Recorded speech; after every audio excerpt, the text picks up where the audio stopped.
Salut, chers bien-aimés dans les Seigneurs, et soyez bénis. Vous suivez l'émission École de Christ du ministère École de Christ, présenté par l'homme de Dieu Daniel Jérémie Ndongeri. L'École de Christ est un ministère chrétien dont la vision et la pratique de la vie de Jésus, où l'enseignement est Jésus lui-même. On observe sa vie, on apprend de lui pour vivre comme lui. Alléluia. N'oubliez pas nos 3 questions que vous connaissez et veillez d'y répondre au moment opportun, selon le contexte et le temps auquel vous serez.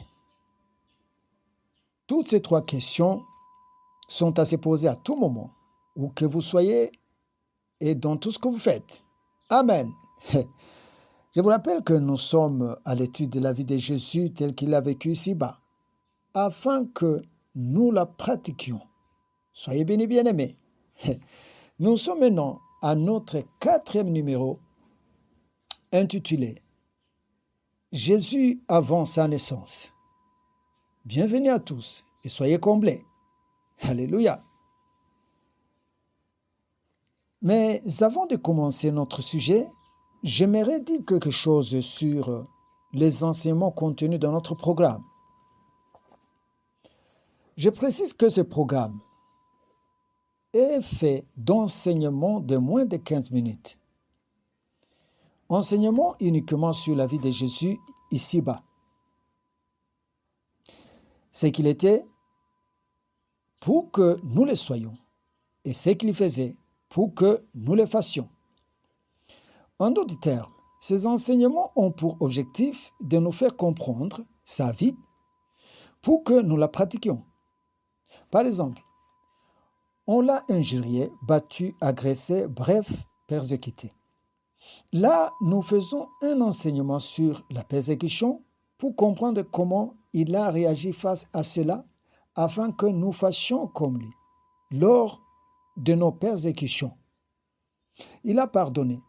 Nous faisons l'enseignement sur le pardon pour comprendre comment il a pardonné afin que nous pardonnions comme lui.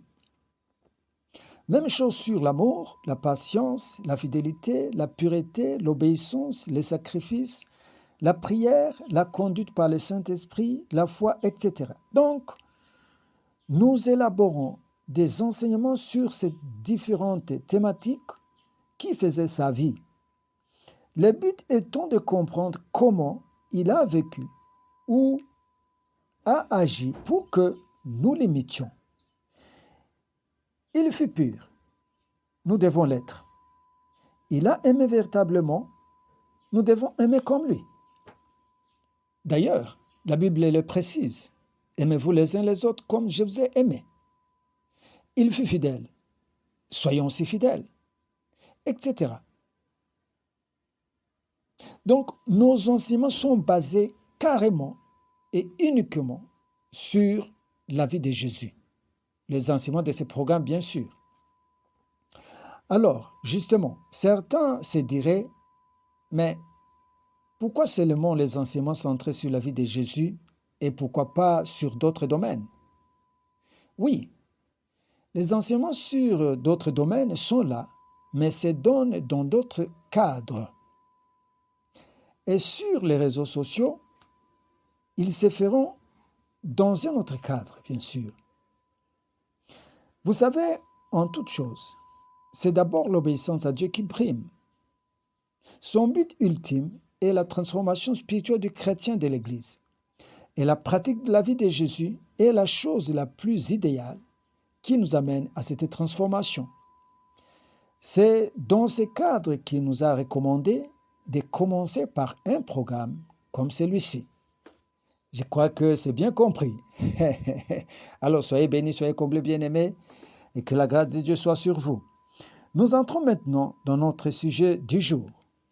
Jésus avant sa naissance. Amen.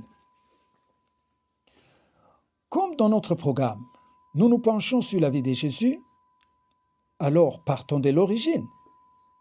Parlons de lui avant sa naissance. Eh bien, il tire son origine du ciel. Genèse chapitre 1er verset 26, qui dit « Faisons l'homme à notre image, selon notre ressemblance ». Ceci suppose que Jésus faisait partie du trio, Dieu le Père, le Saint-Esprit et Jésus lui-même. Ensuite, une partie des Colossiens, chapitre 1er, versets 16 à 17, nous montre que Jésus est le Créateur. Il est venu sur terre en tant que Dieu à 100%. Et revêtant la chair, il fut également homme à 100%. Il était les deux à la fois. L'une des choses qui nous démontre qu'il était Dieu est sa vie sans péché, la vie juste. Alléluia. Et homme, le fait qu'il a vécu comme homme. Apocalypse chapitre 1er verset 17 nous dit qu'il est le premier et le dernier, c'est-à-dire Dieu lui-même, mais qui a revêtu la chair pour sauver les hommes. Maintenant, allons dans la prophétie sur lui. D'abord, les prophéties implicites. Genèse 3, verset 15 nous dit ceci: « Je mettrai inimitié entre toi et la femme, entre ta postérité et sa postérité. Celle-ci t'écrasera la tête et tu lui briseras le talon. » Ces versets nous chuchotent un peu la future guerre de Jésus contre le diable pour tirer les hommes de l'enfer pour le ciel, des ténèbres au salut. Alléluia. Et Nombre chapitre 23, verset 8 à 9 nous dit ceci: « L'Éternel dit à Moïse, fais-toi un serpent brillant et place-le sur une perche. Quiconque aura été mordu et le regardera conservera la vie. » Moïse fit un serpent d'airain et le plaça sur une perche, et quiconque avait été mordu par les serpents et regardait le serpent d'airain conservait la vie. Eh bien, ce serpent à la perche préfigurait Jésus-Christ à la croix. Quiconque croit en la croix de Jésus et en sa résurrection sera sauvé. Et cela fut accompli car Jésus fut pendu et aujourd'hui nous sommes sauvés par la foi. Puis voici les prophéties les plus explicites sur sa vie et sa mission sur terre. Ésaïe 61, 1 à 2 nous montre qu'il était préparé à porter la bonne nouvelle aux malheureux, c'est-à-dire le païen, guérir le cœur brisé, délivrer les captifs, libérer les prisonniers, donner la grâce, consoler les affligés. Tel est le condensé de sa mission. Ésaïe 53 nous donne un peu plus de détails. Au verset de ce chapitre, on nous montre Jésus méconnaissable à la croix. Au verset 3, Jésus méprisé, dédaigné, abandonné. Verset 4, humilié, frappé, considéré comme puni. Verset 7, maltraité, opprimé. Dans tout cela, il ne pécha point. Il subit tout ceci pour nous racheter de nos souffrances, nos maladies, nos douleurs et du péché. Plus encore, de la mort éternelle. Racheter l'humanité perdue, bien sûr. Dans ces textes, vous verrez que les verbes sont conjugués au passé, mais en réalité, ils devraient l'être au futur. Car, à l'époque d'Ésaïe le prophète, ceci était une prophétie qui fut accomplie et vécue plus de 7 siècles plus tard. Les contemporains de Jésus ont vu tout ceci, bien sûr. On peut citer, entre autres, ses disciples. Ils ont vécu tout ceci. Et les historiens, les anthropologues, les archéologues peuvent les confirmer. Aujourd'hui, nous continuons à vivre les réalisations de ces promesses, de ces prophéties. Nous voyons la bonne nouvelle prêchée, les malades guéris, les captifs libérés, les païens sauvés. Ésaïe va jusqu'à prédire sa naissance. Ésaïe 9, verset 5 nous dit: « Car un enfant nous est né, un fils nous est donné, et la domination reposera sur son épaule. On l'appellera admirable, conseiller, Dieu puissant, Père éternel, prince de la paix. » Alléluia.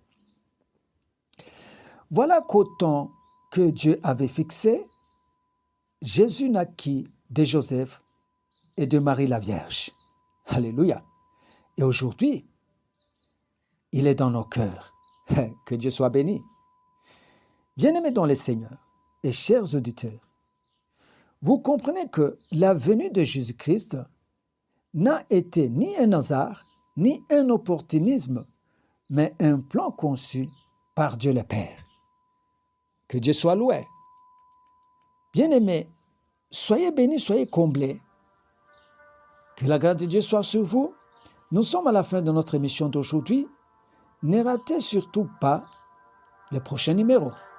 Soyez comblés et à la prochaine.